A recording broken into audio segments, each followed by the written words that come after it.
Hello guys welcome to my video. अनि आज चाहिँ हामी बनाउँदैछौँ बेसनको लड्डु।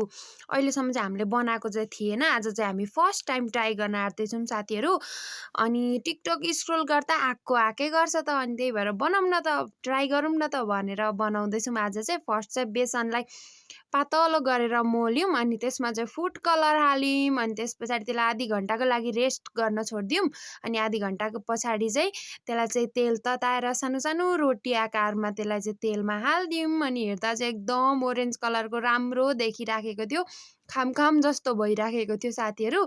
अनि एक एक गर्दै त्यसलाई तेलमा हाल्यौँ। अनि त्यस पछाडि दिदीलाई एउटा खान्छु न भनेको होइन, भरे बनिसके पछाडि खा पो भन्छे त, आफूलाई फेरि पर्खिन हैरान भइसकेको थियो। अनि फाइनली बनाइ पनि सकियो, एक एक गर्दै सबै पाकिसक्यो। अनि फाइनल लुक चाहिँ यस्तो भएको थियो। मेरो चाहिँ अस्ति पानीपुरी जस्तै भइराखेको थियो यो चाहिँ।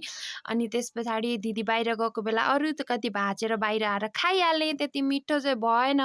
अनि म चाहिँ यता चास्नी बनाउन थालेँ। फर्स्ट चिनीलाई हालेँ, अनि अलिकति पानी हालेर चाहिँ त्यसलाई पकाउन थालेँ। अनि चास्नी अलिक नपुग्ला जस्तो भएर चाहिँ फेरि बिचमा पनि एकलट फेरि चिनी थप्यौँ।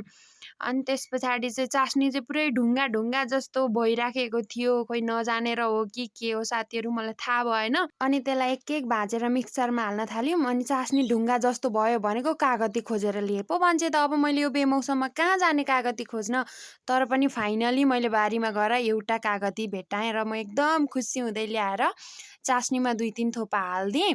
अनि त्यस पछाडि चाहिँ यो अहिले चाहिँ बन्यो, अनि मिक्सीमा ग्राइन्ड गऱ्यौँ। यो चाहिँ एकदम राम्रो भइराखेको थियो। अनि त्यसलाई चाहिँ चट्ट थालमा खन्याइदिउँ साथीहरू।